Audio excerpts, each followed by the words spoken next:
Hello and welcome to Champ Select, your go-to competitive Legends of Runeterra podcast. I'm Alex, as per usual. Joining me are my two co-hosts, Noble. Hello. And Hugh. Hello. And today we're going to be talking about the meta in general. We've had quite a bit of time. It's starting to stabilize. We've got new meta reports and a lot of new data. We talked a little bit last week about how the meta might be in a really healthy spot. There's a lot of people playing a lot of different decks, though there are some bullies. And then this week kind of feels like the scales are tipping a little bit back in the other direction, and that everything might not be quite as okay as we'd originally hoped or thought. It's interesting that we'll get to the actual numbers in just a second, but what we're talking about, I guess, is Irelia has made a resurgence, and I personally haven't seen that resurgence. I haven't felt at all. In fact, I've seen even less still going forward. Like, it still feels like the Riot statement is holding true in my experience, which is really interesting to see that contradict. I finished data. my climb with TLC. And, we all know that deck is a huge dog to Azir. I run my last 2-3 games with it. Yeah, it's got like a 25% win rate against Irelia. Fun fact, I started Masters with the highest LP I've ever seen anyone start Masters with. 99 LP. It's a lot. Yeah. One shy of 100, which kind so of I feels like won a my Swift game kick and it in went the up nuts. to Masters, and I was like, yes. And I was like, and then my LP just ticked up, and I was like, what? Jackpot. Yeah, 99 LP is I won 8 more games than I lost in the Masters. Yeah, that's I crazy. went that's assuming I started my Masters by going 7-0, 8-0, something insane. Anyway, good. Yeah, it's pretty sweet. Yeah. I don't know. Do you actually know how the LP system works when you get into Masters? No, I don't really know. would like to say with some chagrin, I didn't play a ton of games up until now, but I just had an absurd win rate. Yeah. And that might be part of it, is that I've played 200 games, won 150 of them, and I'm not kidding. Probably just, shot up. It's probably tied very closely to MMR. It must be. If you're climbing through Diamond, but you're facing a bunch of high Masters players. That was the thing. I played against multiple people who had 200 plus LP. Yeah, that makes Masters sense then. While I was climbing through Diamond. Yeah, it better give you some LP for that then. If you're instead of collecting on the people at Diamond 4 or whatever. Yeah, you're beating them. Yeah. Meanwhile, I played a game today in Diamond 2 and I queued against someone in Plat 4. Ooh, that's the first time I've ever seen that big of a disparity, I think. Wait, it shows you what rank they are, not just Diamond. At the start of the game. At the start of the game. Weird. Mm-hmm. Same as it does with Masters players, but I like it. He was in Plat 4 and and somehow we were both playing the mirror with this awful deck. Well, that makes sense as to why they're in Plat 4. Yeah, and then I felt really bad about my deck. He went back to his friends and was like, somehow I played against someone in Diamond with this awful deck. I'm thinking it's a Diamond with this deck. So I guess let's just dive straight into this meta report. Yeah, so the Cosmic Meta Report. I've got a lot to say about this one, actually. I think this one is really interesting. We talk about it quite often. It's a good update every week. First up, thank God, all is right with the world. The most played Bilgewater card is Zap Sprayfin again. All is right. Oh, thank God. That's and then the second most is Twisted Fate. Whew. We're out of the dark ages, man. The dark times are behind us. Out of the dark ages. They're still all unplayable, but yeah. And by which I mean better. all of the Bilgewater decks are so bad. The best one, Deep, isn't even good enough to play. So only the die-hard fans that are playing Twisted Fate are still keeping it alive. Yeah. So 28% of the meta with twice as many matches as the next most played deck is Azirelia. You guessed it. With a 55% win rate. So this kind of knocking on the door of both those problematic win rate. 28% on ladder. Yeah. It's obscene. Absurdly high. Yeah. That is astonishing. So something that we've talked about before is that people move more quickly from deck to deck because decks are so cheap here. Yeah. It also means that when you buy/craft the good deck, you're not incentivized to stay on it because, buying a tier 2 deck is $100 on Magic Arena or whatever. Yeah.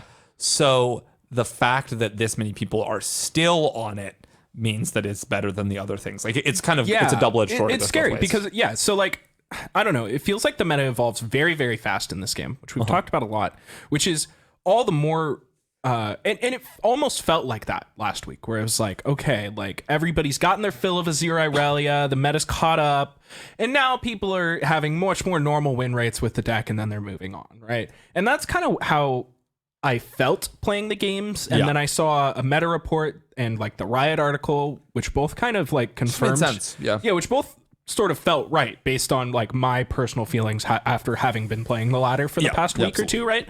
And then this week came around and I'm shocked. It just like completely 180'd. I thought these trends were going to be normal. It seems like, I don't know. I was a little bit worried about this happening, where I talked about it before, where I was like, Azir Irelia feels like a really like every single deck on the ladder is targeting it, and it still has a 2% win rate, right? And I was like, I'm pretty scared for when like the play rate starts to drop and then people feel like they haven't seen it as much anymore, and then start taking the Radiant Guardians out of their deck, or playing stuff TLC, like that, or playing TLC, right? Because like there's going to be another reckoning. Then like, it spikes I again, was sure there would be another wave, but I did not think it would be this soon. Yeah, this is kind of the wave, the ebb and flow of a metagame, where it's like the best deck is the best, target the best deck.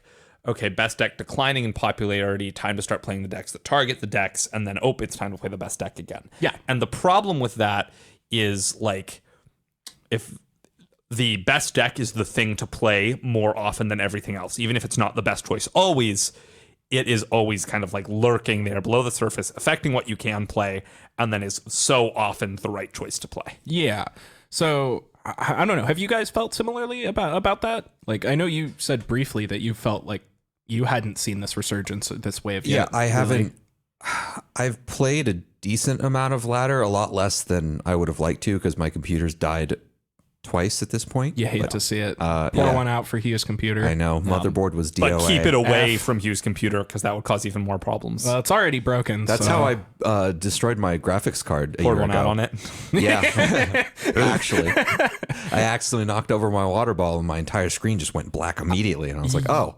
Yeah, I did that with my keyboard, where I like poured, I like dumped a cup of coffee on my keyboard, and like normally they're pretty resilient and they'll live. See, the problem I made was that I dumped my thing of coffee out on my keyboard and then left and I didn't notice. And so I came back like 8 hours later, and it was not pretty. It was such a mess. It was awful. Yeah. Anyway, I haven't felt Azir Irelia has been that prominent on the ladder for me. Like, I just don't see it that often anymore. I see it like once.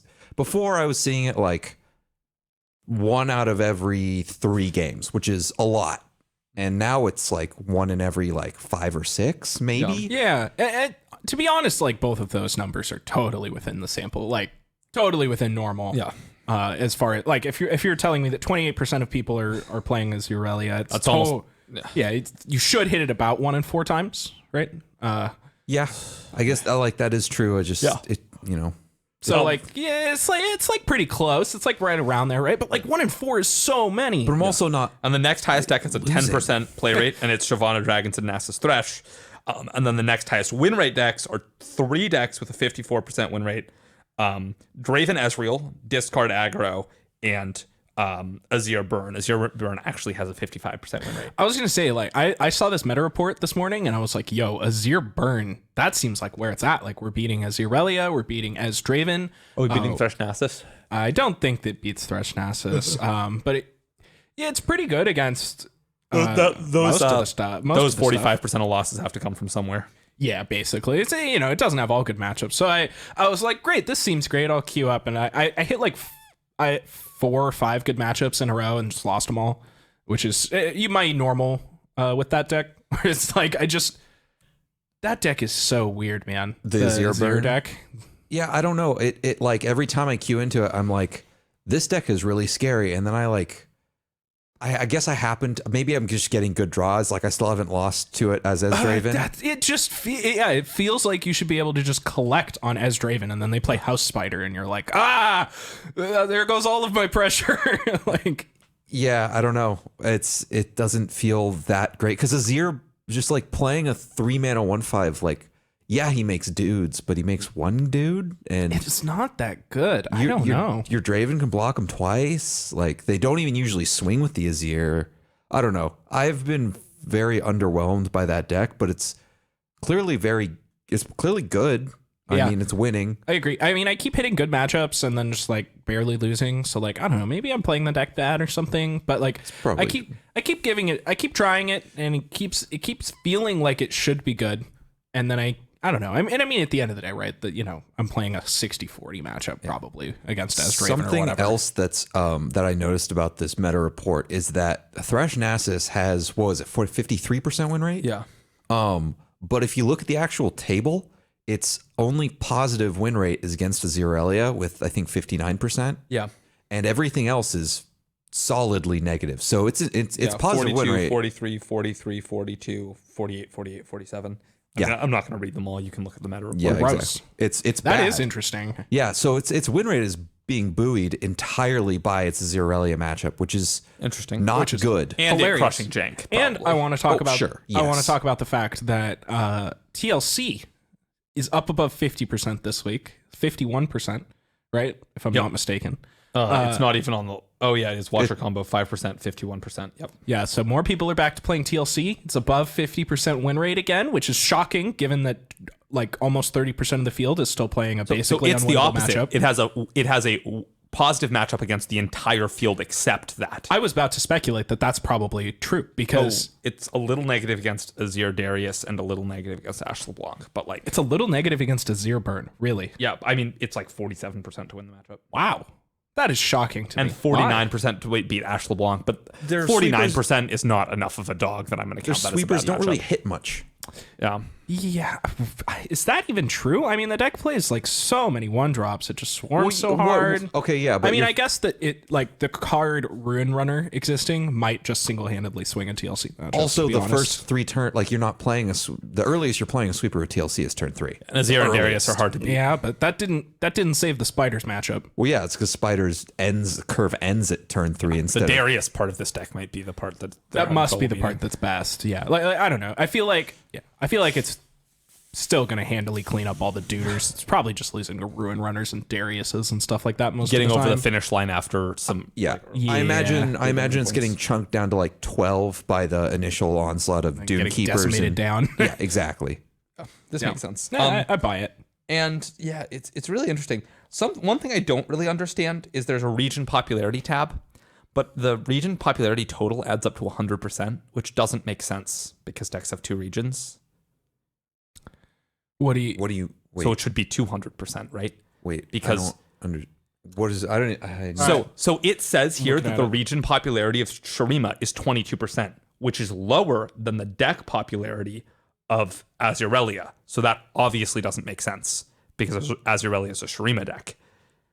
And hold on. I need to look at the graphic again to basically, To grasp it.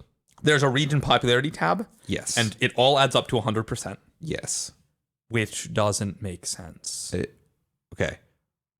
You said that already, and I'm still confused. Yeah. So I need to look at this because, like, there's probably a good reason. Yeah, it should be like 11% of the decks are Freljord, but that number does not compute with adding up the percentage play rates of those decks in the rest of the meta report. Mostly like Shurima is in 22% of decks, but 28% of decks are Irelia. So Shurima is in at least 28% of decks, and then also in Nasus Thresh and Azir Burn, which is another 13% of the metagame between the two of them. All right. At this point, I think we probably need to look into something else that goes in depth what this region popularity thing means, and any further speculation is pointless. Oh, I think I figured out what it is. Okay. They just half it. It's actually out of 200% and doubled. So Sure. Interesting way to present the statistic. yeah, because there are 2 regions. I think so does this Okay. make sense to you? I mean, your words make sense, but at this point, it doesn't really. Because when you add up all the Shurima decks, it's 44% of the decks have Shurima, Yeah. and it says the region popularity is 22%. So they must just basically You must just half it. because 28% of Azirelia contributes 14% to Ionia and 14% to Shurima. Sure. If that makes sense. That's an interesting way to present that data. Not a huge fan of it, but I guess it would I don't know. So I guess it feels to me like that should say 44% of your opponents will be playing a Shurima.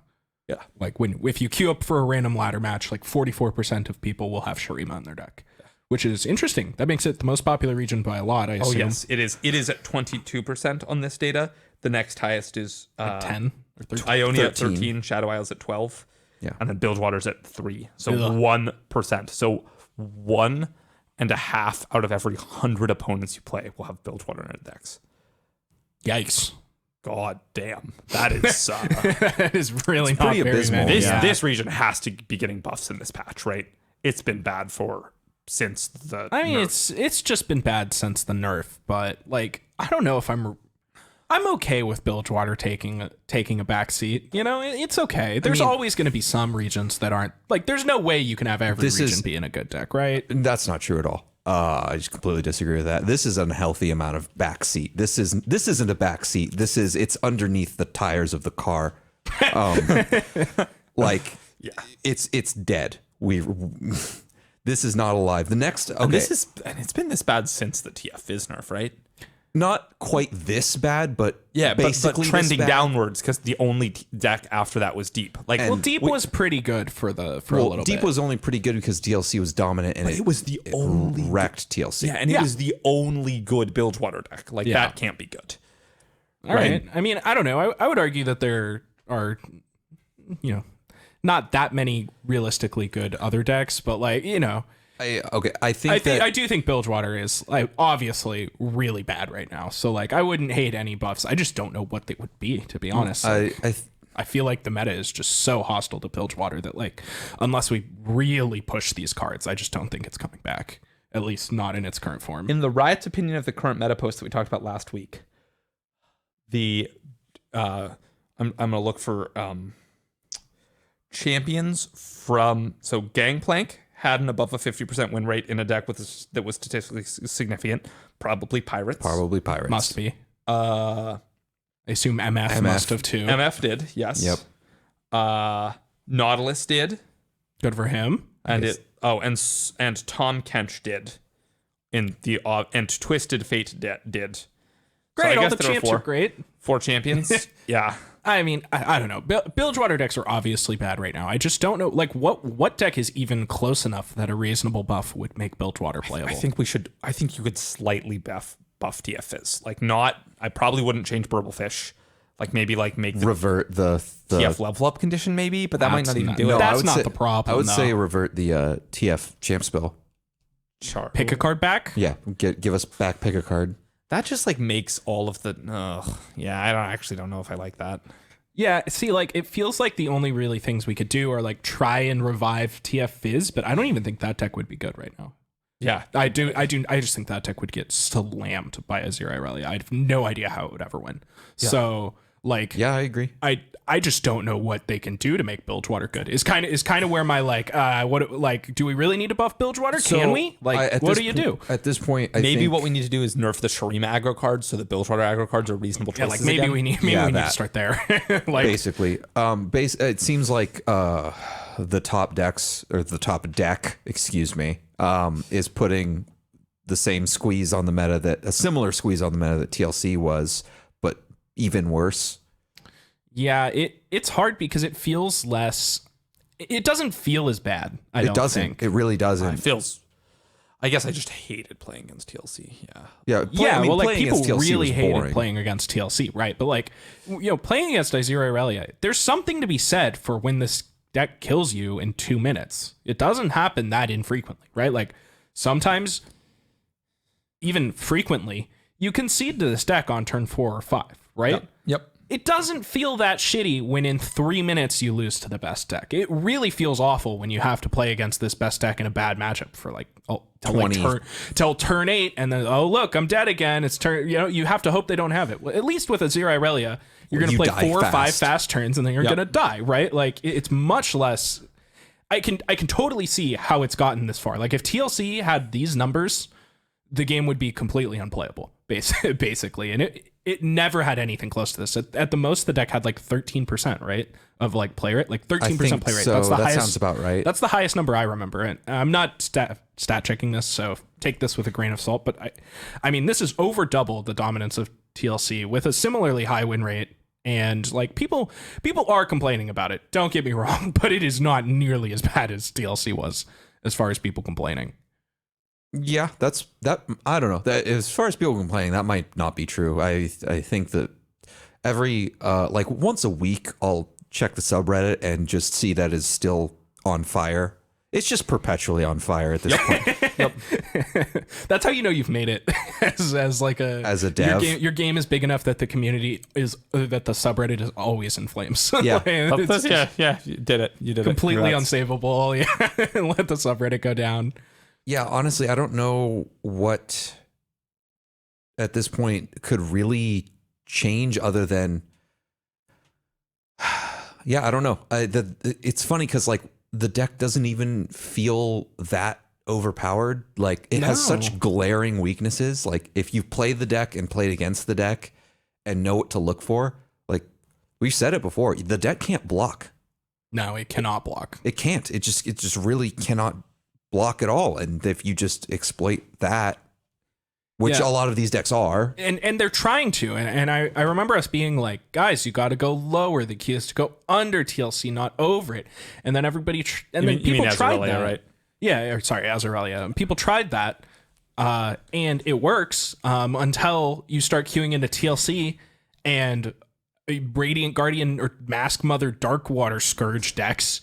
Yeah, right? yeah. Like, it's like Spider sounds like a great idea as long as you're queuing into Azir Irelia every time, And right? just that. Like the meta is Azirelia and then decks that punish the decks trying to beat Azirelia and aggro decks. Like that's literally it. Yeah, but it sucks because the cards that are giving these mid-range decks like equity against Azir Irelia, again, like look at these like Shyvana Dragons decks basically. Like, we're putting cards in our deck. It's like I've seen some of them play copies of Chain Vest to try and beat Azir Irelia. But like really, the problem is that like I'm going to put Radiant Guardian in my deck to beat Azir Irelia. It's like, okay, good, that's a good plan. It's not really going to be good enough, but like sure, that at least that's a start. At least is a plan. It's probably not enough on average, but it'll win you some games for sure. And then all these people out here trying to play spiders and do the Lord's work and like get these Azir Irelia players off the ladder or queuing into your 3 copies of the Fangs, 2 Solari Sunforger, 3 Radiant Guardian decks. Yeah. They can never win, right? It's like, we're trying to tell people to play aggro to beat Azir Irelia, but then the people playing aggro are queuing into all of these million cards that have lifesteal that are trying to beat Azir Irelia, but they don't beat Azir Irelia. They just beat the decks beating Azir Irelia. So people are convinced they're So playable. people are just going to go back to Azir Irelia, right? Absolutely. well, also there are some mid-range decks that do beat it. You can go over it. You can, but that is, I feel like I've noticed that trend. Oh yeah, no, totally. We're back to the kind of rock paper scissors problem again. It feels very rock paper scissors to me. There's been a lot of complaining, especially around this meta report, people saying stuff like the game has been like this since Go Hard or whatever. I don't know if that's true. Yeah, I don't agree with that. I think that's a little like there have been a good amount of overtuned decks, but they get addressed reasonably quickly. It's a little unfortunate that I believe nerfs are this week. The patch is this week. I'm not 100% sure. No, it's maybe next week. But either way, this win rate data looked a lot better a week ago, and that's when Riot had to lock in balance changes. Yeah, we're definitely not getting Azir Irelia changes. Or they're pretty minimal. They might like nerf Dune Keeper because it's in like all of the Shurima decks or whatever. But I would be surprised if that happened. I think it was Mogwai posted had a video where they talked about decks they wanted to see nerfed. Maybe it was Swim. I get the two of them confused. I'm so sorry if you're listening to this, Swim or Mogwai. One of the two of you. Yeah, but they posted a very one. comprehensive list of changes, including to like Spectral Matron, like it was like Spectral Matron, Bakai Reaper, Merciless Hunter, Dune Keeper, Azir, just the whole region, the Blade Dance thing, like the Flawless Duet card, Like, yeah, it was a very comprehensive list of like, these are the changes I would like to see. And it was like nuking this deck from orbit. Like, it was nuking Shurima from orbit. Like, Okay, I'm off that. yeah, I agreed. They were pretty intense. Some of them were reasonable. I don't like things like making Bakai Reaper a 0/2. Why are we not into that one? Why are we And targeting Spartan- Merciless Hunter? Like, I mean, it's really very, very good. it's really good, but it's not a problem not. with Azir Irelia. Yeah, That's for sure. it is definitely contributing to Shurima being in 40+% of decks, though. That's fair. Because like the aggro decks are playing Merciless Hunter and Dunekeeper. Thresh Nasus, the sack deck, is playing both of those cards. every And- Shurima deck is just playing Dunekeeper. I mean, Yeah. that you just aren't going to put three. But I think that's Dunekeeper in your probably Shurima fine. deck. It's fine that the best roundup in the game is in Shurima. That's totally fine. It is fine, but it is maybe a problem that every Shurima deck is playing Dunekeeper. I don't think that's true.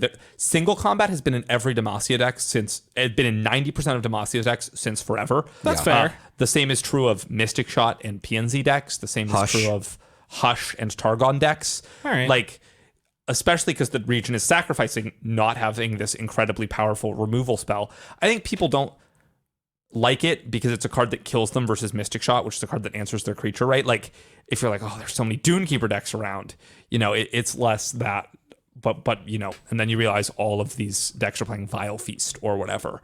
And it's a different region. It does not have a cheap, versatile removal/interaction spell that's in all of the decks. And so it's defined by its aggression and pressure more than its ability to answer problems. yeah.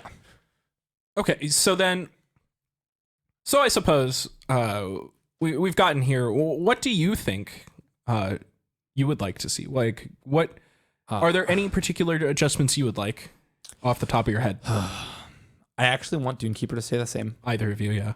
I think I want maybe Merciless Hunter should be retuned a little bit. I do not think that That's card is fair. a problem. I mean, we can make it like a 4/2. Like We can make it like that card would not be embarrassing on stats if it was a 4/2. Like I looked at that card's It'd be effect and then saw its fine. stats and choked. Yeah, Like, okay. The card is clearly very good, Yeah. but I do not think it is really the meta divining problem that needs to be nerfed. At least not right now. Okay, I don't want any nerfs to Thresh Nasus. That deck does not look great right now, even with the best deck being everywhere. Like, it was the best deck when Irelia was everywhere, and even now that Irelia is even more everywhere, like all of the counter decks beat it, so it just like doesn't matter that much. We need our Thresh Nasus players to hold the line. yeah, absolutely. Like the champions come online on turn 5 and 6. Like that's inherently pretty fair. Like the deck has been slowed down enough that I don't think it's a problem right now, and I agree. would like to wait on changes to that deck. So that means I'm not touching Merciless Hunter, Bakai Reaper, or Dunekeeper, and I think that's fine. I think be fine with nerfing Azir's health by 1 or inspiring Marshal's health by 1 or both. A lot of people want to change Azir and Emperor's Dais to only work on your turn or only work when you use an attack token to do it. Only working when you use an attack token to do it does not nerf it with Rally and Scout, which preserves Sand Scout's power while only nerfing Azirelia, which is honestly reasonable. The change is just really clunky. It's not the kind of thing that Riot does. They don't like change wording like that to be more specific very often. That wording is horrible. And It I is hate really it. bad. Yeah. Yeah, it's like when you When you expend your attack token. Bad. yeah, there's it's just not. like they just don't do it. Yeah, that's a really sloppy fix. Yeah. And it's not even Yeah, and that's an fix. oft suggested nerf by communities is like very specific wording changes to a card so it doesn't do the specific thing that's broken.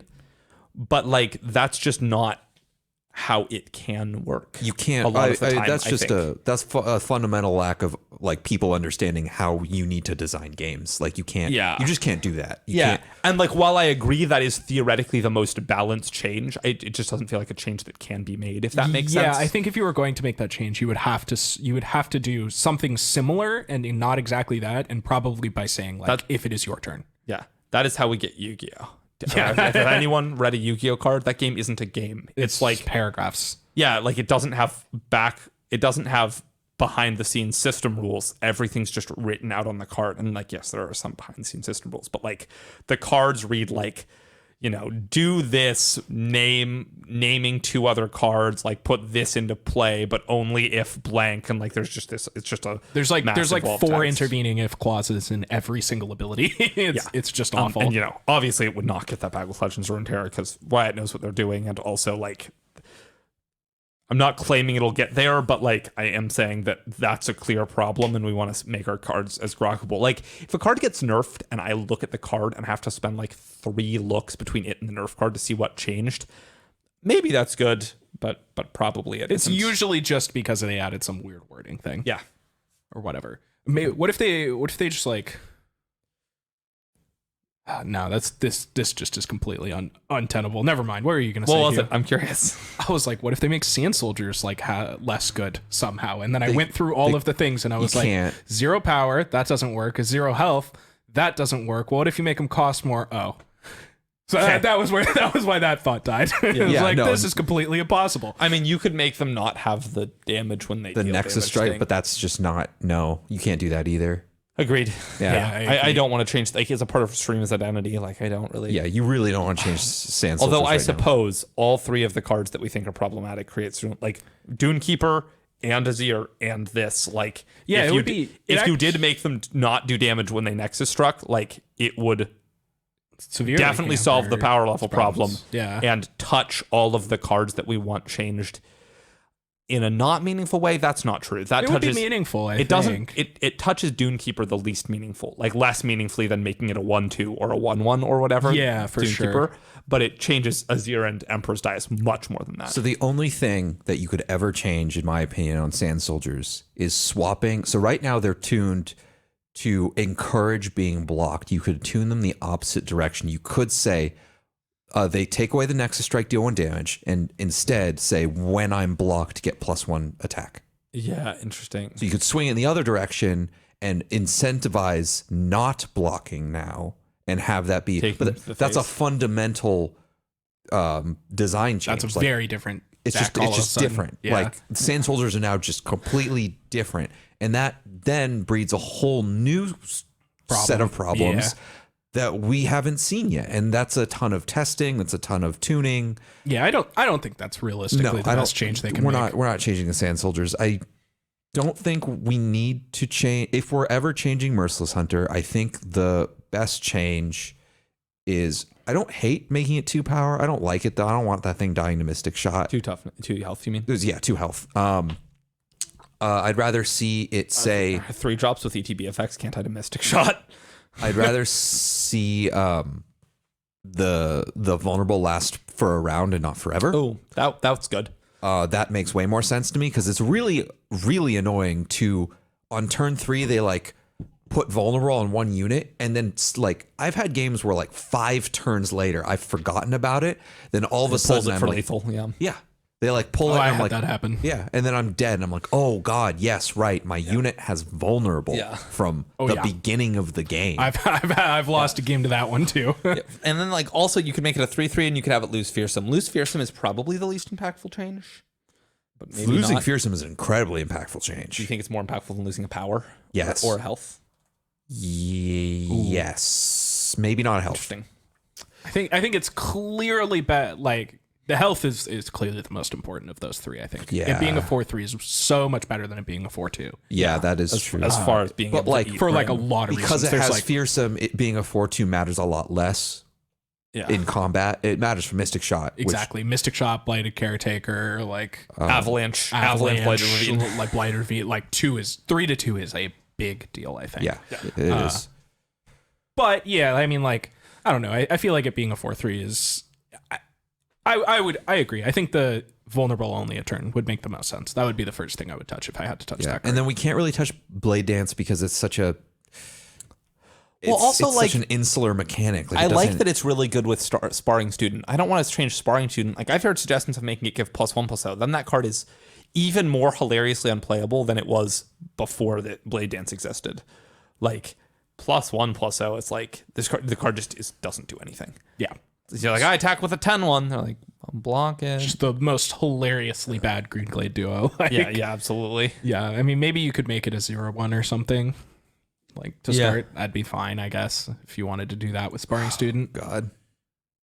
But I mean, Cards that start at 0 power just look bad. Sparring Student also is another one of those cards that just like it feels like you shouldn't have to nerf that card, right? Like, you look at that card and you're like, really, guys? Like, we're summoning 10 units in a round. Maybe this card isn't the problem. It doesn't have trample.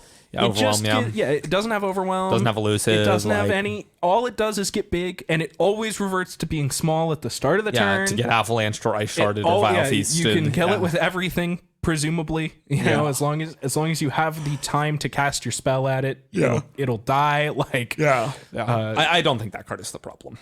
Yeah, but it feels like it a lot of the time when you just like get hit for 12. And that's true of like, a ton of the cards in the deck. Where like I think the deck is sort of just a prime example of a critical mass of a very very specific thing. Yeah, it very vomits energy.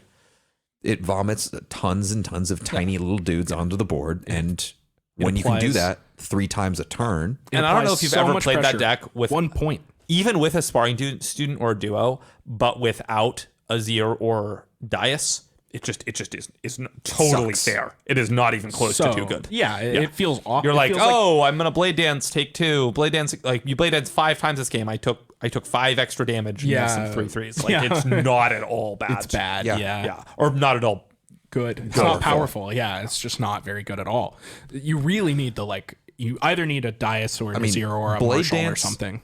Actually just sucks. Like it doesn't do anything. It's a high synergy payoff deck, really. Which is cool. Like that's cool. Like the fact that it works really well with MF is cool, but like and Azir, like that's all cool, but it has gotten to a point. Because like, I mean, 28% of the meta with a 55% win rate is I'm officially worried. Nonsense. I'm officially worried. That's too much.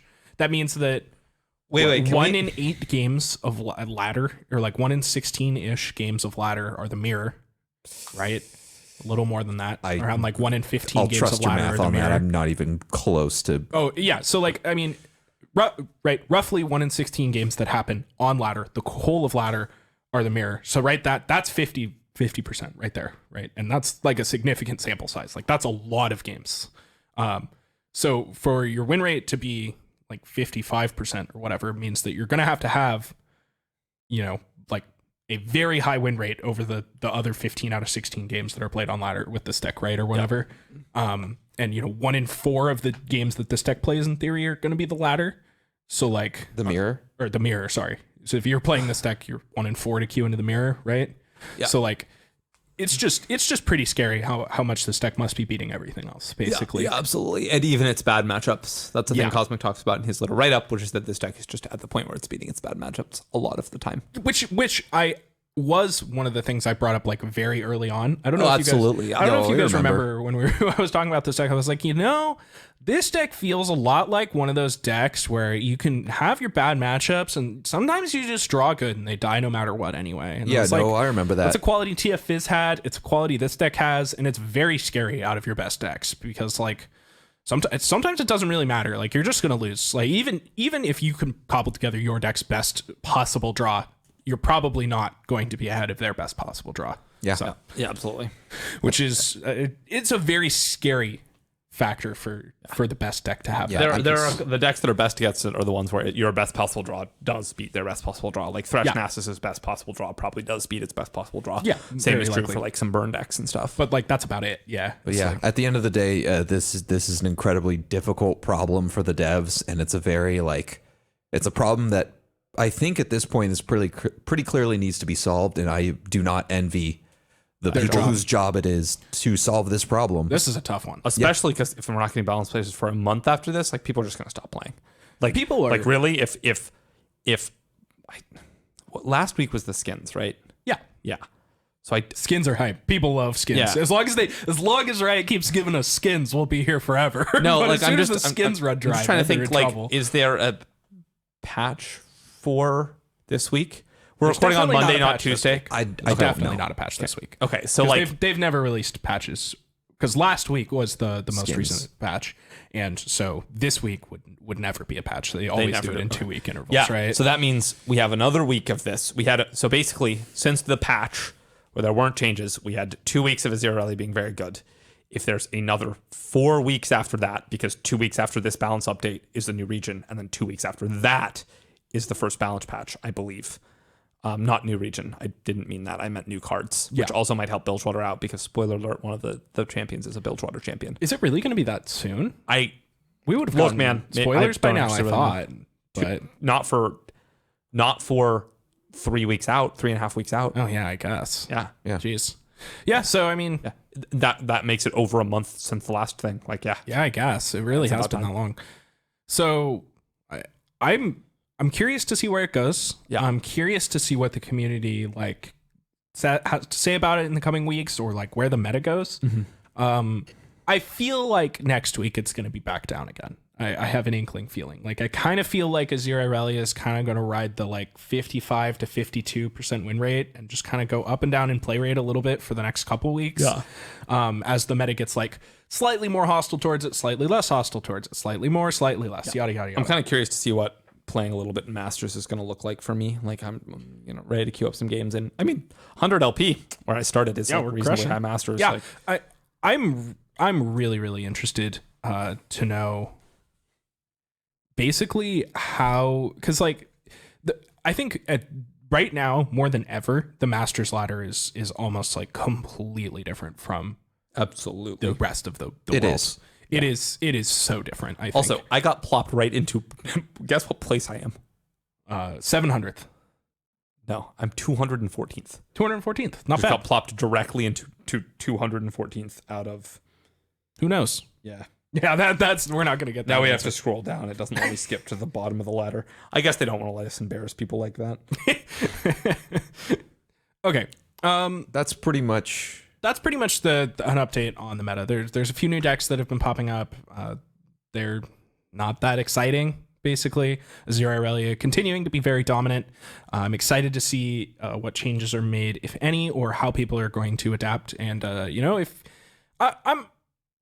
I'm pretty close to the can't beat 'em, join 'em camp myself, but I've been there before. I've never been against it in the past, but I usually like trying decks I see on Twitter, and this is like I consistently keep losing with those decks, and Azir Irelia just keeps winning. You know what we could buff out of Bilgewater? What?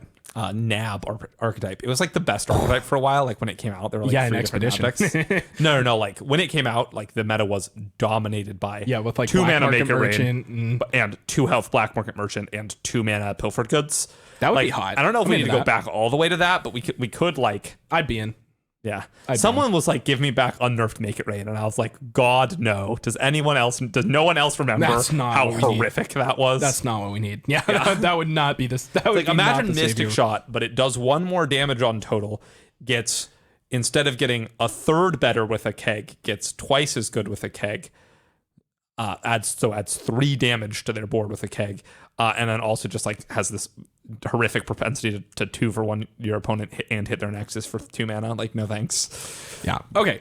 So I think real quick, we have a question. This one came from our friend Steven in a personal chat. He wanted us to talk a little bit about. He said, I've been seeing a lot of decks that I'm unfamiliar with on ladder recently, and I actually agree with this sentiment. I don't know if you guys feel the same, but I've noticed way more like random garbage or Tons of jank. What I would call jank or random garbage on the ladder brews than I think I've ever seen before on ladder, which I think is really interesting. I'm curious. I don't know. I have no idea why this would be. That's because so you're still weird. stuck Why? in Diamond. Maybe. I would expect to see more in like Masters. That's fair. I'm in like Diamond 2. Like Yeah, I'm I playing was against joking. people in the slog. Like I would expect people to be trying their hardest, and they're playing like mono Zed and like I've seen a lot of weird stuff. It's interesting. a lot of various builds on the most common brews this year are various iterations of trying to make Frozen Thralls count down fast. Yeah, I was And I was doing a little bit of that this morning. yeah, and then trying to stun things real good. Yeah. Yasuo Swain, I queued into it like 3 times this morning. I haven't seen a single Yasuo. It's other things. It's mostly Swain. Okay, well, great. But, so then let's get into the actual question he asked real quick, which was, you queue into a deck you've never seen before. Okay, what the hell does this thing do? How do you go about looking at a deck you've never seen and thinking to yourself, what do I need to play around? What is my opponent's plan? Like, how am I going to formulate my plan, essentially? What do I do in this matchup? Yeah. Side note. I'm really mad at Riot for giving me 100 free LP when I leveled up to Masters because I can't play bad decks now. It's disaster. Now there's something to lose. Yeah, it's horrid. Like, why would you do this to me? They just want me to play as Irelia. They're doing this to everyone. I understand why so many people are playing the damn deck. If I was at 0 LP, I'd play whatever the hell I want. Yeah. I'd be playing so many Swain piles, wouldn't know what to do with them. Yeah, you'd be crafting Talia. Yeah, that's what I did this morning. Oh God. Wow.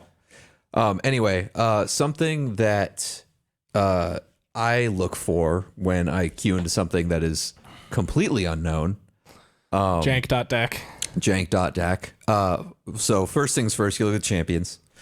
You look at the regions. Mostly, I look at the champions first of all. Usually, they give you the best idea of what's going on. Exactly. Yeah. And I found in most decks, there's a primary champion like that. The champion's part. One is part of your primary plan.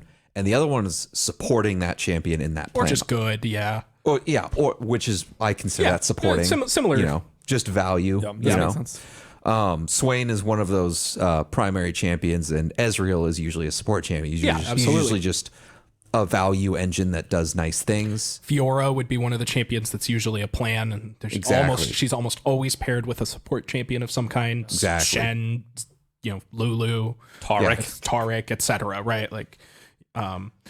Oddly enough, Asol's kind of a support champion, actually. Yeah, definitely. He's just sort of like, I need a big dumb top end. And Shyvana and Zoe are more like, actually, Zoe's a support champion too. Zoe's a whole plan. I don't know what you're talking about. She is a unit. And Shyvana's actually like more central to the deck. It's stuff like that, One of them, your deck is built around leveling. And one of them isn't. Like a great example of a champion that we don't care if it ever levels is like Draven. Yeah, couldn't care less. Yeah, or like Tryndamere. There's not a condition that you're trying to meet there. He's just big or whatever. Yeah. Sejuani, you're usually not trying to level. But like the Renekton, you probably are playing some cards that specifically synergize with Renekton. Lysandra too is often a card that's trying to be leveled. If you're seeing Lysandra in a deck if you're seeing Lysandra, they're usually trying to level her. I've noticed. Yes, in some way or another. Well, the newer ones like abuse the thralls, so they're not necessarily they're not trying to watch her you usually. Eventually. I mean they're not. I don't think that they're not trying. Yeah, that's fair. I feel like Lysandra's the best card in the deck because when you do the thing, you also get the Watcher. Oh, I see. Yeah. But for those of you that haven't seen this deck, there's this weird Frozen Thrall like Lysandra Talia, Lysandra Shurima, Lysandra Talia, basically like Frozen Thrall countdown combo deck, basically. Yeah. That somebody was playing in top 8 of NA. I played a few games with it this morning, and it was better than I thought it was going to be. To be honest, I mean it's playing like all awful cards. So this is the deck that I wanted to talk about for like the kind of things that you want to expect.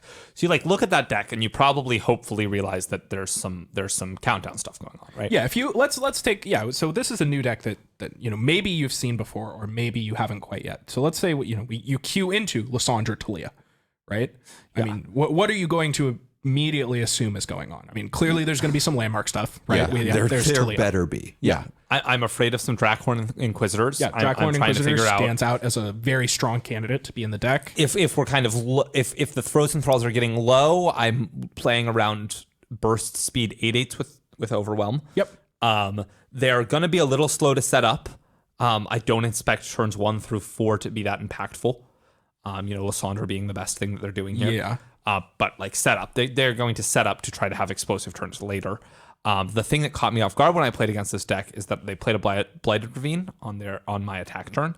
Then I developed, and then they used a burst speed to count it down and hit my board, which was really interesting. And that was not a thing that I'd thought about, but that's one of the tricky things that they can do. Yep. So basically, I guess I would like to start with for starters, if your opponent is playing this deck, there must be a reason they're playing it. So I would it's good to think about what is the powerful thing that my opponent thinks that this deck can do that no other deck can do. Yeah. When I queue into Lysandra Talia, I'm going to expect my opponent to be abusing landmarks really hard. They must be. They're playing Talia, right? Yeah. And they're playing Freljord. There's a lot of Draklorn Inquisitor, stuff like that. Let's say we queue into something that probably none of us have really seen that much of. Let's say we queue into Well, yeah. Here's a good example. Like a Zed Lulu, something a little weirder, right? Obviously our opponent is trying to play Zed. Okay, we queued into a Zed deck. Zed's almost always the scariest card in any Zed deck, right?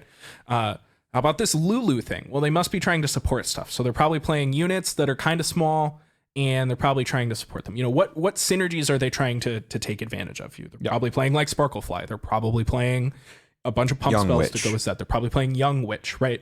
Like there's certain things that you can piece together. Like what is the thing they're trying to do? Maybe it's Trevor Snooze Bottom. Maybe they're trying to do busted stuff with Trevor Snooze Bottom, right? Like, there has to be a reason that they're playing the deck. Yeah. So Absolutely. don't, whether, and here's my next piece of advice. The reason they're doing it is usually something that kills you. Yeah. Battle Fury. The crazy synergy, you're usually not going to see it until it kills you.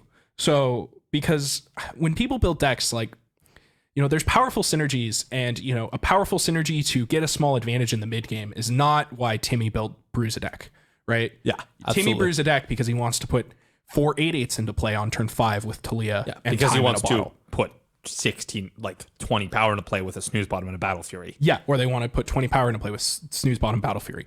Or they're trying to play Mind Meld, right? Or Yes. whatever, Oh, right? God. Give it all Mind give Meld. it all Mind Meld. These go are ones hard. that you don't see yeah. to kill you, but you should try to see coming. Yeah, And it can be hard. And it can be hard, right? But like you should expect that. At least in my experience, these brews have a very high percentage chance to look like they're awful and losing until they just kill you on like turn 7 or 8. Yep. So like Flurry of Blows, that one too. blows, There's a lot. Yeah, there's almost always a weird kill condition that these decks are trying to brew with, and that's usually why people built the deck, is because it has some cool combo or some powerful synergy that is going to annihilate you. So I found that the best way to beat these like janky decks is, there's a list of a few cards you're going to have to play around every time you queue into Shurima. You're probably going to have to play around Rite of Negation. If you queue into Ionia, you're going to have to think about Deny, right? You're going to need to think about Mystic Shot out of P and Z decks, right? Vile Feast and Withering Wail out of Shadow Isles. Yeah. Expect your opponent to continue to have the good staple cards. Yeah. And then try and figure out what package they're playing to basically try and shut the door. And the thing about Legends of Runeterra is like, they're not going to be that bad. Yeah. Like the decks that are like these, and we're like joking, it's like, haha, it's bad. It's like, yeah, which means they execute their very powerful plan 40% of the time instead of 60% of the time. Yeah. 40% of the time, they're going to execute this very powerful plan. And if you don't play around it and don't try to beat it, you're going to die. Imagine playing against Lee Zoe and just like, you just don't know, right? Like you're like, oh, this is fine, and then on turn 5 they play a Lee Sin, and you're like, okay, well, there's a Lee Sin. You might kick my units, and then they're like, oh, it has Overwhelm, and then on and turn I'm 7 dead. you get 20'd, right? Like it's like, oh, well, I wasn't expecting that. Like these people are trying to do something similar. You just don't see it coming because you haven't seen it coming. Yeah, absolutely. Right? So like, I find that keep your life total relatively high is usually good in these type of matchups. Yep, they're trying to like have a Starlit Seared Wiggly Burblefish. Yeah, or whatever. Or something. Fizz or anything. Like, if they're playing a lot of low to the ground units, you can usually expect like buff pumps and buffs, Zoe Fizz type stuff. Like, you're probably going to be playing like, a bunch of buff spells and whatever. Yeah. Right. Yeah, I mean, a good first step is always just identify what you think their plan is. Yep. Yeah. And obviously, don't be afraid to adjust, right? Like, the first time you see an awful card, you can laugh. Please take your time to laugh at this awful card your opponent is playing. There's not enough joy in life to pass up the opportunity. Yeah. Second, I highly recommend thinking why they're playing this awful card. You got to remember at the end of the day. Snooze Bottom, lol, and then they untap and you die. And Yeah, you're like, especially the higher rank you go. Like, your opponent is a living person on the other side of a monitor. They actively chose to put Trevor Snooze Bottom into their deck. They probably had to craft them, let's be honest. Why did your opponent craft Trevor Snooze Bottom to put into this deck? They're going to do something sweet to you with it. They're going to do something sweet to you with it. Yeah, you are going to get put on Reddit. Don't get put on Reddit. Right? You don't want to be the guy in the screenshot getting annihilated by some random. Yeah, brutal. you don't want to be the victim in the montage. No, that does not want to be you. Don't think that. Don't look at Trevor. Don't be like me.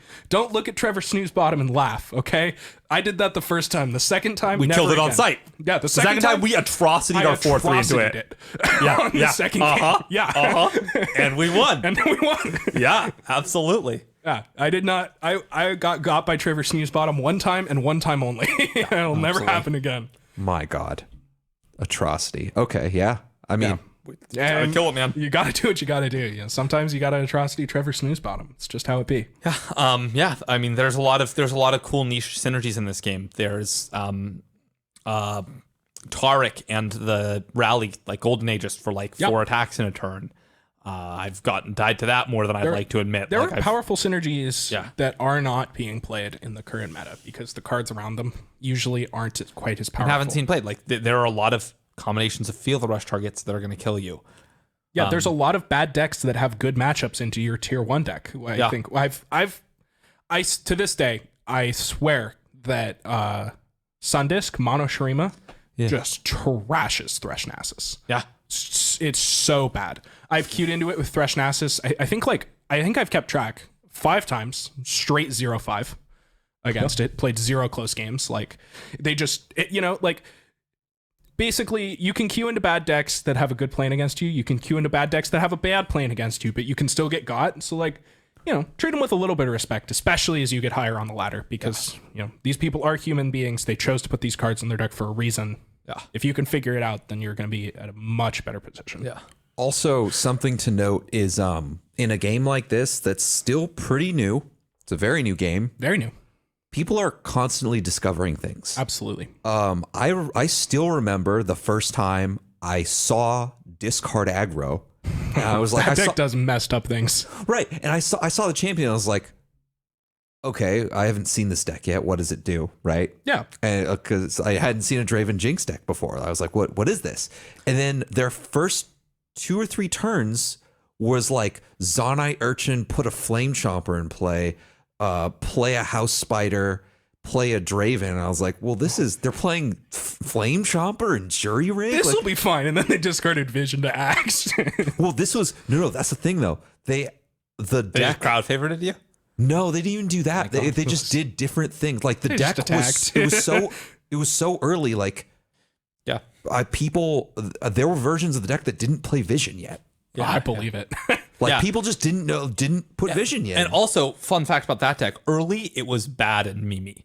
Like that deck got some upgrades, and I don't quite remember what they were. it didn't even really get upgrades. They just found them, People just figured out Vision was good. Oh, here's what happened. Here's what I remember what happened. Sump Treasure used to be a 2-mana 4/3 that when you play it, you have to discard a card. That card used to look good enough on rate that it tricked people into playing it. And that card was bad. So the decks were bad.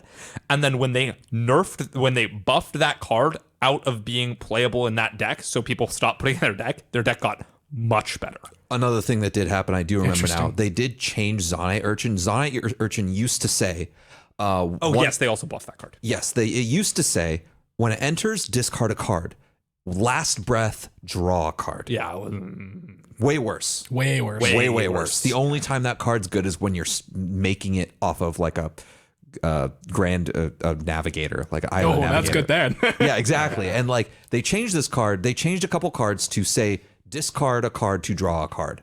And that was like the start of discard aggro. And people like in the early stages, people didn't put Vision in the deck. Like there were all sorts of little things that people figured out. Like I remember seeing Lee Zoe for the first time. Or sorry, not Lee Zoe, Lee Zed, because Zoe didn't exist yet. Do y'all remember when Chump Wump got nerfed?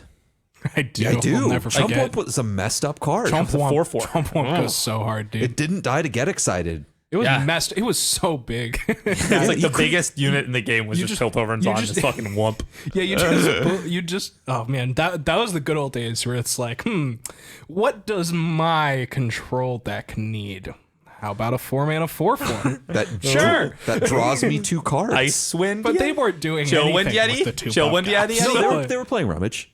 People were doing Rummage stuff. I've played many a Chump Wump in decks that had no plan for back when it was a 4/4. They That's had fair. no plan for the 2 buff caps they made. You were just like, gonna waste mana sometime? Cast them. Maybe you'll hit your opponent for what. That was why we played Flipped the card. Ezreal, that's 2 damage. That was part of it. That's some of it. Like Flipped Ezreal with a Karma, that was 4 damage that put 10 puff caps into your opponent's deck. That's right. That was part of the reason you did Karma Ezreal. Yes, Yeah. correct. yeah, it's It made 1-mana turrets with Heimerdinger. and it discarded to get excited. That's that's like There's all basically sorts all of it is. random little And things. that card was good enough. It was a 4/4, but like really, you played it because it was a 4-mana 4/4. You know, that And card was basically, so big. the point of all this is that people are discovering new decks all the time. People are figuring things out all the time.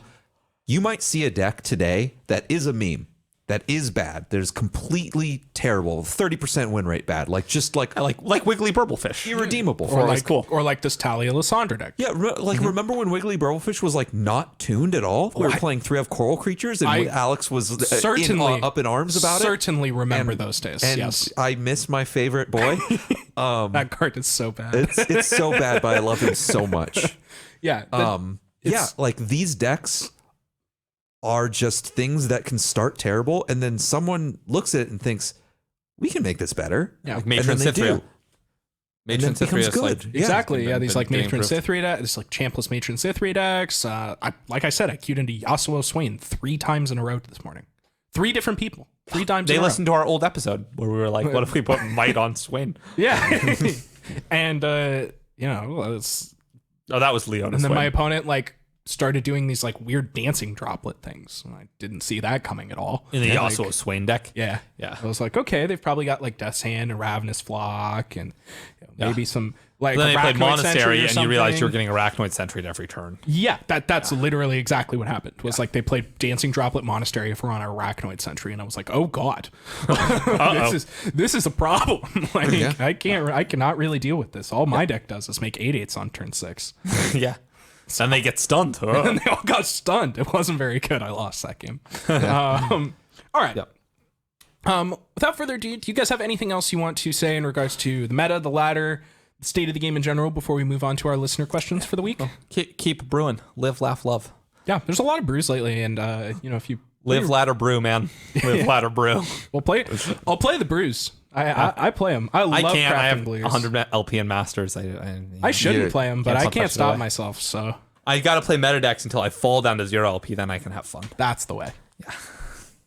Been too afraid to play. I've just haven't played since I made it. Is it because you have 3 days 100 ago. LP and Masters? Yeah, and I was like, Ladder anxiety is real.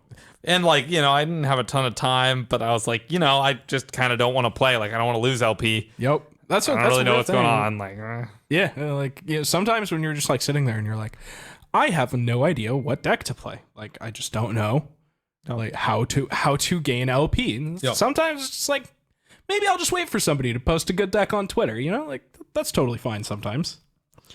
All right, let's get into our listener questions for the week. Starting with this week's question of the week. This one comes from Carinal. They ask, "What is the first deck you ever made Masters with in LOR?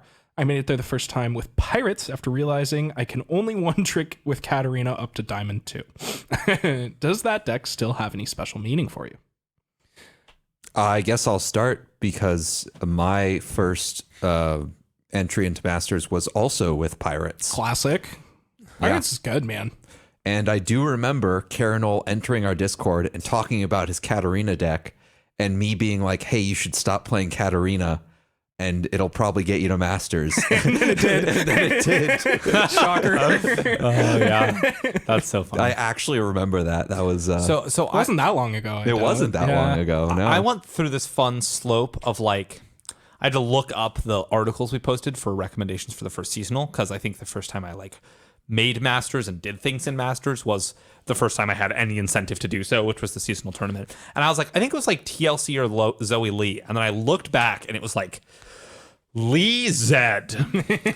Oh, I made Masters before Zoe. And also, it, of course, wasn't actual TLC. It's just FTR. It's just the Feel the Rush. The other the three-letter three-letter- acronym Shadow Isles control deck. Yeah, this SI Frelier ramp deck or whatever. Yeah, that plays Trundle. That plays Trundle, yeah. Let's see. The first deck I ever hit Masters with, I think was just TF Go Hard.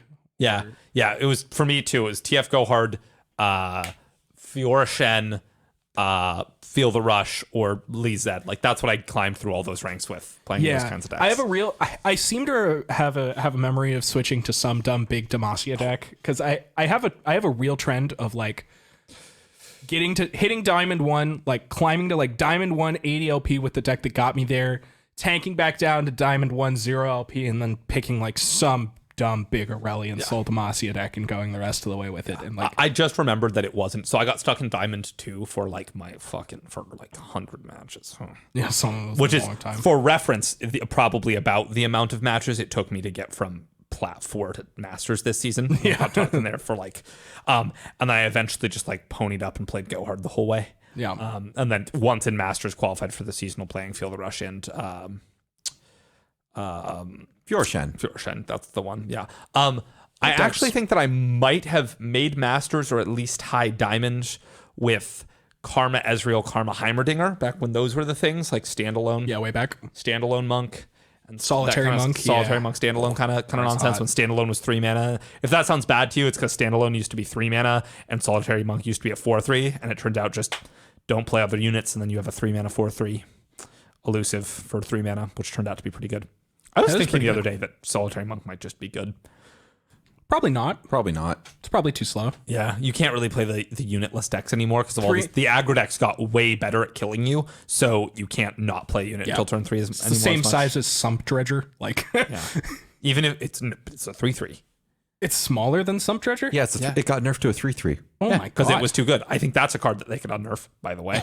But, whatever. I had no idea that card was a 3/3. I thought it was a 4/3 this whole time. Well, it used to be, and then they nerfed it because what I was just describing was too good. Yeah, I guess. I remember it getting nerfed, but for some reason I thought they nerfed its mana cost, not anything else. But obviously, clearly I'm just wrong. So, all right.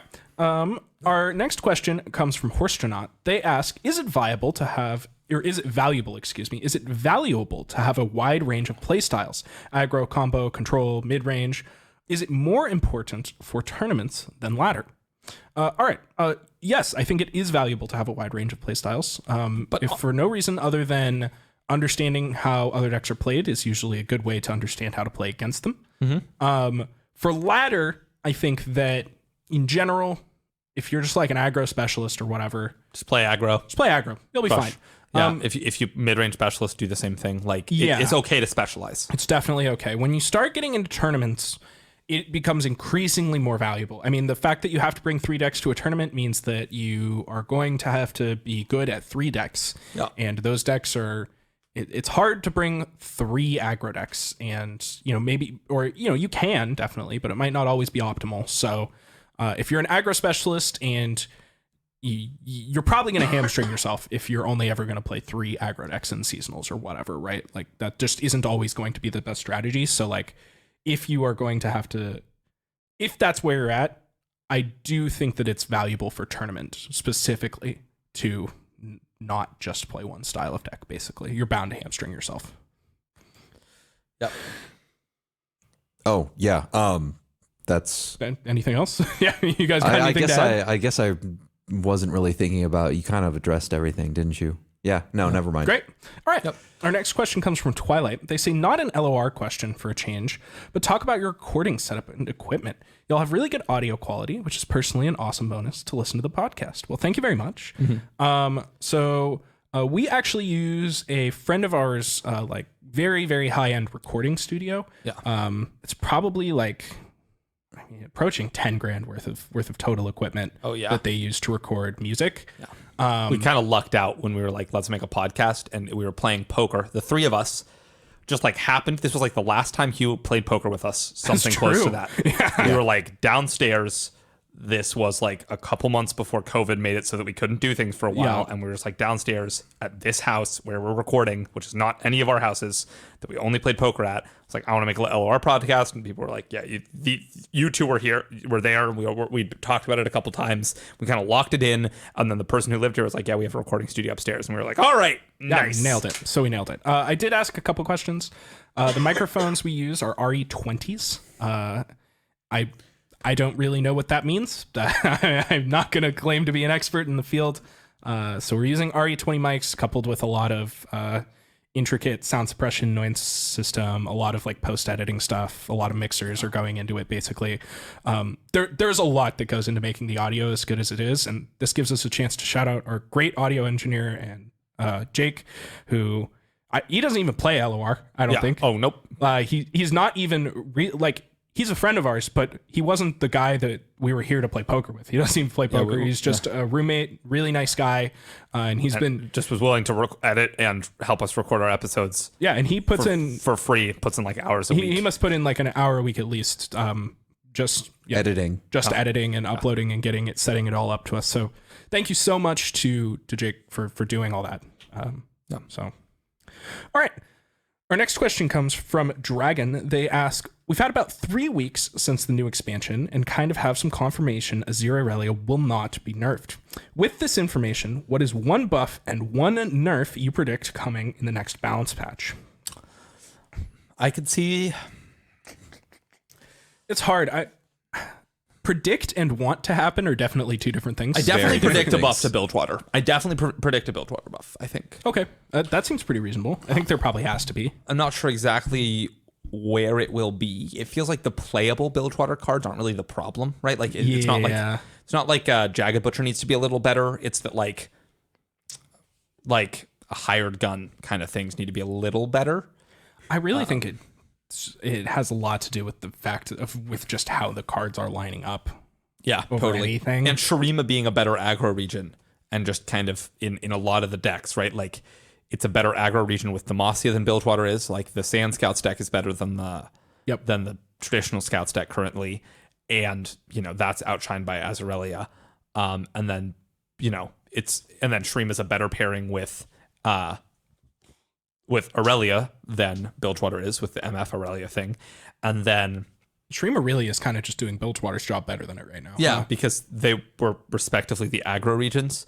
And then, Azir is better paired with Noxus right now than Bilgewater is paired with Noxus right now for like stuff like Pirates. Yep. So it's just kind of very cleanly like a lot of those decks. Shurima's just kind of taking Bilgewater's spot. In a lot of so maybe packages. I anticipate slight Shurima nerfs. At least slight ones to kind of have it less of the best aggro region and just kind of more generally do its unique like vulnerable things. And then I definitely think that we're going to see some really interesting Shurima Bilgewater decks when spoiler alert, put your fingers in your ears and hum a little, but I think it's definitely confirmed data mined by a person who's right. I don't know if it's confirmed by Riot that Pike is the next Bilgewater champion. Bilgewater champion. It's not really a huge spoiler because Bone Skewer happens. Exactly, Bone Skewer. Like, we know he's coming. Yeah, we know he's coming. I mean, and like the spells that are the names of champions' abilities, like that aren't printed yet, do exist. I think, though I can't actually think of any. They pretty much always come in the like. I mean, Hush came before Soraka. Like Hush was printed, and then Soraka was one of our next champions. It's almost always exactly this pattern. I think where they frequently will release cards with champion ability names in one part of an expansion and then release the champion to go with them in the next part of those expansions. Cool. But like we've never gotten like, God, now I have to think of a League of Legends champion ability name or whatever. We didn't get super cool star chart before, like, and then Zoe a whole expansion later, right? Or whatever, right? Yeah, it was, correct. So on that note, Pike is almost certainly going to be coming, and I'm sure he'll do stuff with vulnerable based on what Bone Skewer does, and like his flavor in League, and also like the vulnerable icon is just his fishhook, right? Like the challenger fish hook, icon. That makes sense. Yeah. The challenger icon is also a hook, and they're kind of inverted, but it is. That would make sense. Hook, I buy that. Yeah, and it is kind of meant to represent the various League hook abilities, like the like Fresh Hook, Blitzcrank Hook. Yeah, all of the. There's a very common trend amongst like support characters from League where they throw a thing out and pull you towards them. It's called a hook. Yep, totally. Pretty much exclusively. And so I expect him to do stuff with vulnerable, which will be really interesting. Like I totally imagine like stuff like Pike Renekton being good. That sounds sick. And like the Merciless Hunter Bakai Sandspin are part of Shurima, and the exhaust part of Shurima going really well with that. So hopefully that will come. But I do think I anticipate some slight tuning up of things. Maybe they'll revisit past cards that are nerfed, but that kind of seems uninteresting to me. Like I'd rather buff a card that's never been playable. It feels like we say that every time and they never do that. Like they pretty much always are just like buffing a different card. Yeah. Which is, I mean, it's hard to think about what card you expect to be buffed because it's like, well, probably one of the ones that's bad. So like There's a lot of ones- those. Yeah. Yeah. You know, It's kind of like thinking about it, like I don't want, like, even if Wiggly Burblefish would be fine in this meta, like I don't want to like risk it being bad, and I'm sure they don't want to either. And so you're probably not roughing any of those cards that recently got hit. Yeah, I would love to see. I feel like they need to like. It could be something like if they're gonna hard. buff something, it's probably gonna be something like really kind of weird and Yeah. not super obscure, like definitely been played, but something we just haven't thought about in a while. Like maybe they put Black Market Merchant back up to a 2/2. Like Yeah, something like that. Something just, or something you know. that like is gonna affect the meta a little bit. You know, maybe some. It's hard. Some part of the MF package. Some part of the MF like some package might be Part of the good. Gangplank package. Yeah, maybe it's time to just buff some random, like of the Shadow Isles middle units that I've never seen play. maybe Jack like, the Winter goes back to a 5/6. Shadow Isles Yeah. middle unit, or you mean Bilgewater? Yeah, Shadow, like some of the like mid-rangey Shadow Isles cards that suck, or like some of the maybe Oh, some yeah. like of like the Hecarim package. Yeah, you never know. Yeah. Maybe they make totally. Ice Shard 4 mana. Yeah. Maybe. I really think that they're not going to touch cards that are good against Azir Irelia. I mean, Oh yeah, that's fair. Yeah. I feel like any card that is innately good against Azir Irelia is basically immune from the chopping block, and then Might get a little better. yeah, and then also when I was sitting here tanking about like what card they might buff, I was like, man, what card is like might be good against Azir Irelia, but is like just kind of too bad. Maybe Yeah. maybe the 2-mana 2/2 elite with tough. It will like make him a Oh. 2/3 or something. A Yeah. 2/3 with tough for 2 mana would be so hard to ever get through. I'm not saying that that's like bad or anything, but yeah, that's a card I could see being buffed. Yeah, so something kind of like along those lines, like some random card that decks need to hold on in the early game, but like they just don't have right now because they're just too bad or cost too much mana or whatever. Yeah. They might buff the Tomcat Shiraka patch. Ooh, the Tom Kench Rocket package is definitely something little. that could maybe use a buff. I'm not saying I want that, but it's definitely possible. I wouldn't hate it. Yeah, that And package is they not do that good. revert like semi-revert nerfs often, Yeah, not like occasionally. fully. Like, but like they did it with Shadow Assassin. They did it with Inspiring Mentor. They did it with. I'm sure there was another one that was at the tip of my tongue, but I don't remember what it is. Yeah, whatever. But like they do like tune a thing down, and they're like, that's a little too much, so I'm gonna flip. They did it with. I guess they didn't do it with Blade Squire. That card was a 1/2 before. But you know that kind of stuff might mean that we get like a little buff to Wiggly Burblefish or whatever. Like maybe make it a 2/2. Yeah. All right. Our next question comes from Trevor192. So there's a couple points, so we'll address this one in bullets, basically. Thank you. For starters, all right. Meta is fast, too fast.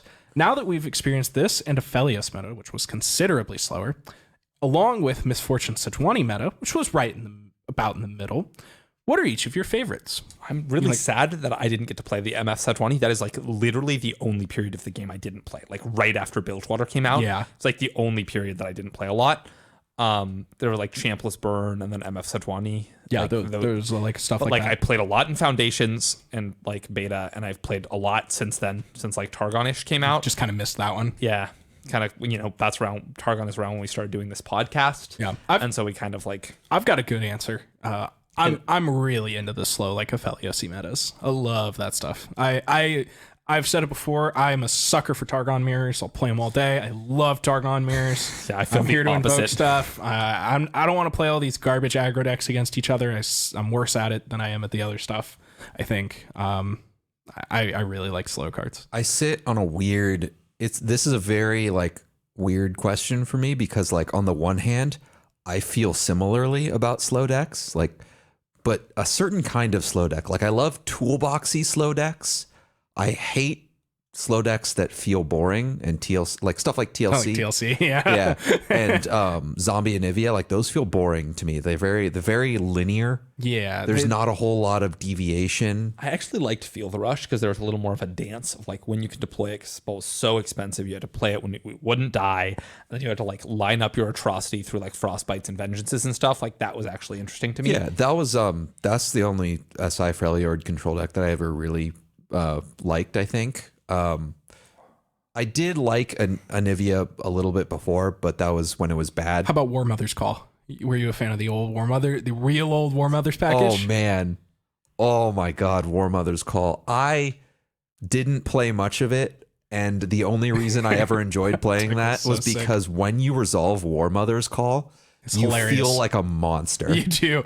I loved that deck because it was just like all of the biggest, beefiest Freljord units. Like it was just like Avaros and Hearthguard. Alpha and like, Wildclaw. What are we pumping with Avaros and Hearthguard? Our Alpha Wildclaws, of course, because those aren't big enough already. And Tryndamere, like obviously, how else are we going to win the game without pumping our Tryndamere? And then you had those games where you slam your War Mother's Call, and then your deck shows you Weirding Stone, like other like Avaros and Sentry. Yeah, and then you just lose. Classic. But yeah, I swing between like Pirates is one of my favorite decks, but also like Aphelios and Zoe Lee are also some of my favorite decks. So I sit on the opposite ends. I love both ends of the spectrum. My least favorite is mid-range, I think. Interesting. All right. Next bullet here. They ask, we've seen last seasonal win with almost no meta decks in his lineup. Double Scouts and Tom Raka. I strongly think... I got a notification that popped up. There we go. I strongly think the tournament meta is still largely unsolved. Any indicators to what might work? P.S. I took your advice. Apparently this was from episode 1, but still, on Swain decks into Azirelia on tournaments when horribly unfortunate. What? This doesn't make any sense. The grammar went bad. Took your advice and on Swain decks into Azirelia, but apparently it went horribly, so that's unfortunate. Unfortunate, yeah. He says, I think the tournament meta is still largely unsolved. Any Agreed. Indicators to what might work? I totally agree with that's that. the core of this question. I think that it feels like that because I think the strongest predictor of doing well in the tournament is just like playing good in said tournament and banning well. And so it's a little easier to win with kind of random decks that you're comfortable with. I think a big part of the tournament meta, the thing that you need to understand is that you really need to play not the best decks, but the decks you're best at. And kind of have a plan. I also think, there's a lot of investigation into what decks are good in the tournament style that aren't good normally that just don't get found. Yep. There aren't enough tournaments to develop a tournament meta, I think. Agreed. Yeah, because there's like one a seasonal. There's only one. So, the tournament meta is an interesting thing because the tournament meta is an aggregate of what everybody brought on one day. But, the ladder meta is an aggregate of what people have played for the previous months, right? And every single day has, everybody has been adapting, adjusting, right? And it all builds up over time, over the course of a season, right? All that leads into one tournament, but there isn't that much to go off of. So I'm not really surprised that it really does not surprise me that the best ladder decks have not been the best tournament decks. It doesn't surprise me that the like quote unquote tournament meta is like a little bit shocking every time, because like I do expect there to be some weird decks that are great in a tournament meta that will surprise everyone because it's the first tournament. So Yep. Yeah, so I think there is no quote unquote tournament meta, and I think that is the sign that this tournament style is very good. that's pretty Because reasonable. I don't think there should be a tournament meta. I think that when you have the sign of a good tournament format is that people can do different things, and all those different things can find success. And that feels like that's true with this. It feels like as long as you go into your tournament lineup, you know what you want to play, and you know why you want to play it, and you know what it's doing, what it's good at, what it's bad at, and know how to navigate your own lineup and play it into others.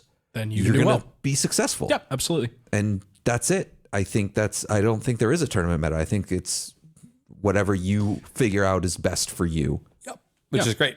Which is really cool. Which is I think another reason why I'm so happy with the tournament meta is that, like, decks like Aphelios, Tom Kench that like nobody played can just show up and win the tournament, right? Like, yeah, that's really cool. So, and the last little bullet here, this one's quick. Why aren't you guys posting this podcast on r/LOR subreddit? I think we did for a little bit at the start. Yeah, and I actually think I incorrectly assumed that the LOR competitive subreddit was a little more lively than the LOR subreddit, which was wrong. And I definitely should have posted it more on the LOR subreddit. So I'm going to do that. I kind of assumed for a while that after like the fourth post in a row of the first, I posted the first 3 episodes and I posted episodes like 6 through 10, and I kind of assumed that maybe we got the traction there, but it's definitely been long enough that we should go back to There's doing something to be said for like not overly self-promoting. I don't know. I know we all try to be a little bit conscious because it is kind of annoying when people are like constantly berating your inbox or whatever. I actually think the opposite. I don't think that's actually true. I think that when it's on something as large as Reddit, it doesn't, because on a forum like that, anything you don't want to see, you just ignore it. You scroll past it. Yeah, that's totally fair. So anyway, we probably should, but let us know.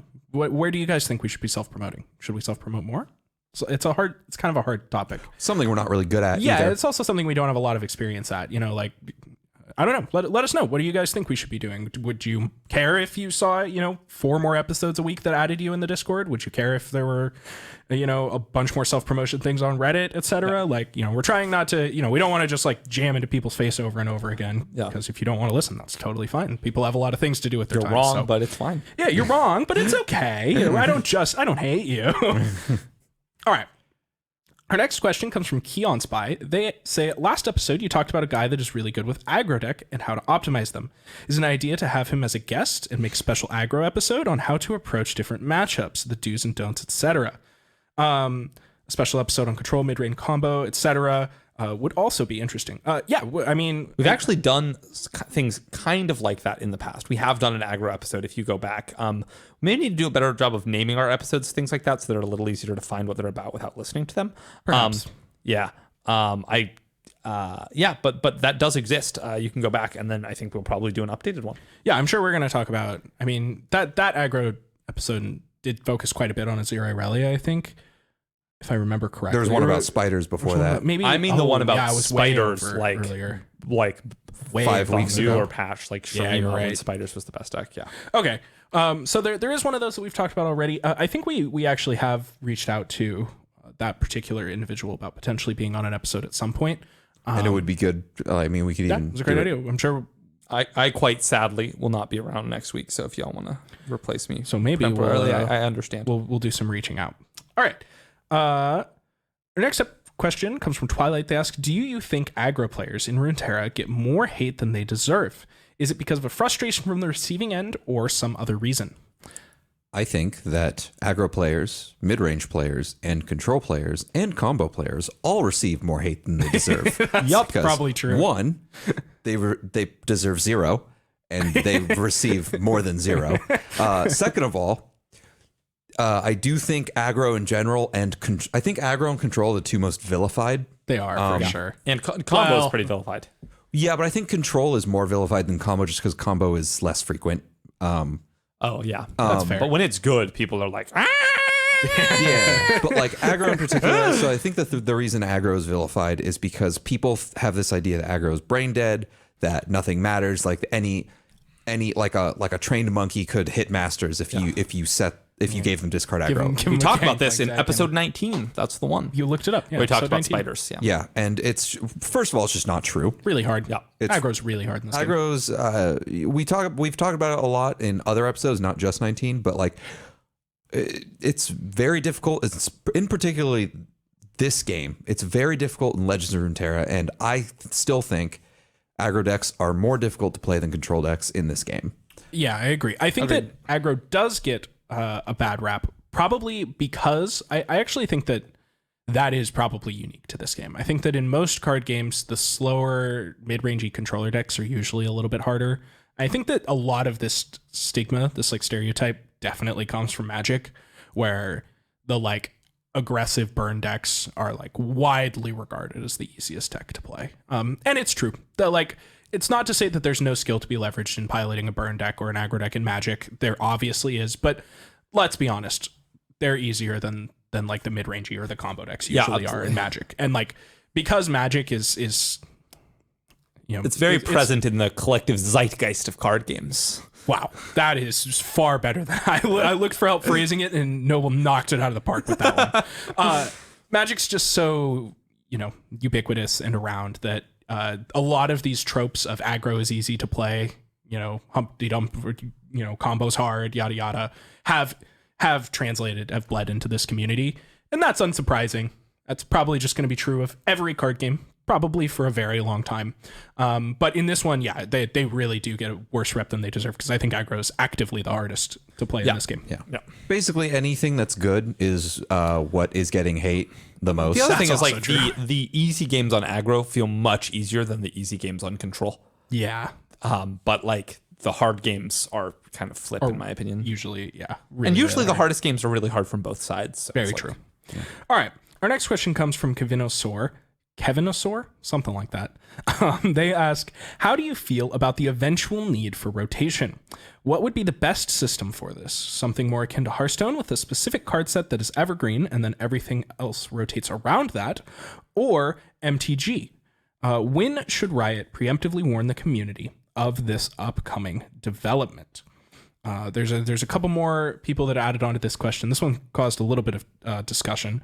Michaela then adds to that, is it a given that we'll eventually need to rotate, or is that mostly a solution of physical cards? What happens if we just keep nerfing overperformers instead?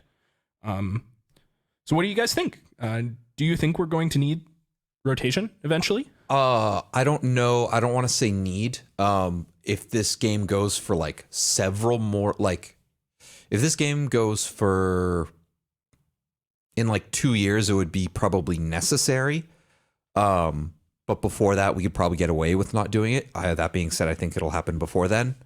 Yeah, I expect it to happen after the first region is like completed to being around the same amount of cards, and we get the first set that comes out that's pretty evenly balanced across the regions. And Yeah. then that'll be the new normal kind of thing. Yeah, I think we're definitely. I don't think there's any way it's going to happen before we have all 10 regions. No and Riot has said that they won't. And no matter where you slice it, even if it's after that, even if you put it 2 back, it's going to be heavily shaded towards Ixtal cards or whatever. Yeah. The last region is, because they're going to be released most recently. So it's pretty interesting. Yeah, so because of that, I actually think my inclination for how they're going to have to do rotation is something kind of offbeat, right? Because like the last region that comes out is innately going to have the most recent cards. So like, okay, are we going to, if you make it a time-based rotation similar to Magic the Gathering that rotates on a clock, every 3 years they have, or every year or so there's a rotation ish, something like that, in Magic, and it rotates out the oldest year of cards that are still legal, and then you can only play with the newest set of cards. But that would be ridiculous with Legends of Runeterra, because the newest set of cards are going to be from the new regions. Yeah, and the game is digital, so it's not like we need reprint sets to get cards into people's hands.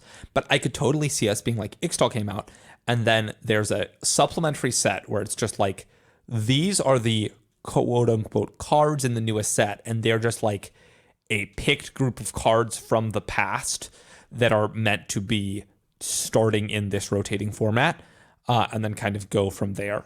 Yeah, I feel, and the other thing that I want to address that's kind of quirky about Legends of Runeterra rotation is that like the game is built around these champions, and it feels like they're going to try, at least if I was in the Riot like design space talk, if I got asked this question and I'm sitting in the Riot dev room and I'm like, what do you think, Alex? And I'm like, well, first things first, like it feels like it's going to be kind of weird if in 2 years League of Legends players come to Legends of Runeterra and they're like, I can't play Katarina because she's not in standard, but Katarina's my favorite champion. Like I want to play a Katarina deck. There's a big difference between Katarina is bad and you literally cannot play Katarina. Yeah. And that is a big difference, because if you're a Katarina fan, you can play a bad Katarina deck and win 45% of your games and have a good time, right? That's great. Yeah. You're a new player, great. This is your favorite champion, great. Great way to get into the game, right? But that is not true if Katarina literally isn't allowed to be played in the format. So totally. I feel like regardless, they're not going to rotate champions.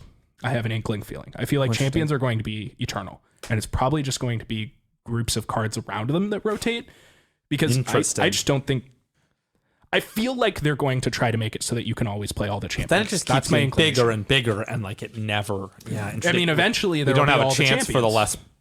Yeah, but then we don't have a chance for the less powerful champions to ever shine. Exactly. That's kind of. But I guess if you're rotating the support cards, it would just be like. Yeah, do you agree? I mean, like I feel like they won't try to rotate champions. I think that something that's going to happen here is Riot's going to come up with some wacky, crazy parameters for their rotations.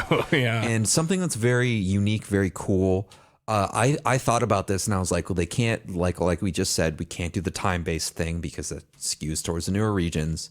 You can't really say like you just said, you can't really take out all these champions. Probably, maybe they do. Maybe they will, but I was thinking something. What if they did like region locks? But that doesn't make sense either because that's all of a sudden basically taking out champions. Exactly. Yeah. Like someone's like, I can't play Noxus now. Like that doesn't make sense. That's my favorite region. Exactly. Yeah, exactly. That's weird. Something else. What if they did something like? Because they also can't do something like more insular. They can't do like, all right, this month we're gonna have this, and then next month we're gonna have like these are legal, and then it's gonna culminate in like some weird way. Like you can't do that either because metas need time to develop. Like I've got a fun theory I want to pose to you guys. All right, how about instead of rotating which cards are legal, you just let all of them be legal, but you just like split it down the middle. Just like take the card pool, divide it in half, be like, all right, here's format A and format B. And like, for example, Zed's legal in format A, but not in format B. And you just like take the card pool, split it in half, and boom, you've got two formats, go. And then you can like do some like trading between them. I could see that kind of. That'd be really interesting. No, okay. So the first problem I have with that is, let's say like line up the regions in a line, right? Like we're cutting it down the middle. Like does half the regions go to one side, half the regions go to the other side, or are we cutting it down like horizontally? I'm more imagining the horizontal slice where you like, the like region A gets Lysandra and region B gets Trundle. Okay, then we run into this very bizarre problem of like not being able to play two champions together that are in the same region. Or just cards in general. You're like, okay, I'm trying to play format A, and all of a sudden you're like, okay, I'm going to put these Mystic Shots in. I'm going to put these Get Exciteds in. Oh, wait, I can't put Chumpwump in my deck because it happens to be arbitrarily in format B instead of A. Like, certainly not perfect. No, there's so many things like. Feels kind of fun to like curate the two formats though. Yeah, it's like you could be like, man, this Thresh Nasus deck is way too good. Well, let's just take Nasus and put him in format B then. This problem is so difficult. I actually can't even. It seems really hard. I have no idea how they're going to do formats. They might print it's not printing, but they might choose a group of cards that are, say, foundations that are just always legal. The Hearthstone method. Yeah, that's the Hearthstone method. It is. They have a group of generic or general or base cards or whatever that are just always legal, and then they just are there generic priest cards, or are they just generic? There's generic of all of the and generic neutral they're not cards. Generic in the way that it's. Yeah, I was just clarifying that you weren't saying neutral cards exist and are always legal. Yeah, so to put it into Legends of Runeterra terms, well, though maybe this isn't the perfect example because Hearthstone literally just rotated these, but for quite a while until very recently, Hearthstone had like Fireball that was legal as a mage card. Like you could only play it in your mage deck. So this would be the equivalent of Atrocity, right? Like let's say, you have Atrocity. Atrocity is an evergreen card, which means that forever until some other update says otherwise or whatever, you are allowed to put Atrocity into your Shadow Isles decks, and you'll always be able to have access to that card. And just you can have Atrocity, Blighted Caretaker, Ravenous Butcher, but we're gonna rotate out. I guess Blighted Caretaker's the new one, so you can have Atrocity, Cursekeeper, Ravenous Butcher, or whatever. We're gonna rotate out, but we're gonna rotate it out Blighted Caretaker, Spirit Leech, and stuff like that. And so you'll have to find a different package for those cards over and over again, which could be kind of interesting. And that's basically how Hearthstone did it, and it worked pretty well. And then they had like Wild, which was basically you can play with every card. Yeah, I personally hated the way Hearthstone did it. You hated it? Interesting. Why? Just made because Wild didn't matter anymore. That's true. The problem I had with the whole standard thing was it was standard. This format that Hearthstone did, just like once a card left standard and was put into Wild only, the card ceased to exist basically for the most part. It's true. Yeah, unfortunately. And so hopefully there's a better solution to that. And I don't know what that solution is. I agree. And I want to say, like, this is a big chain of questions in here, so I want to start bringing up some of the other points. One said, is it a given that we will eventually need rotation, or is that mostly a solution to the problems of physical card games because of lack of availability of old cards, basically? What happens if we just keep nerfing overperformers? I don't know if that's a world I want to live in, because I think that, like, when there's like 80 playable champions, like deck building is such a nightmare. Like there's just so many options. Choice paralysis becomes a real thing. Yeah. At a point. I don't know. I'd be fine if people just keep nerfing cards over and over again. And, I mean, like, in theory, it should keep working. But as long as it keeps Except working, the metagame is only going to have 5 overperformers. Like, yeah, it's just going to be like nerf these 5 down. And like, it's going to get really, really It's going to get harder and harder. So, I mean, realistically, yes, there needs to be a format eventually. You can't just have an infinite card pool.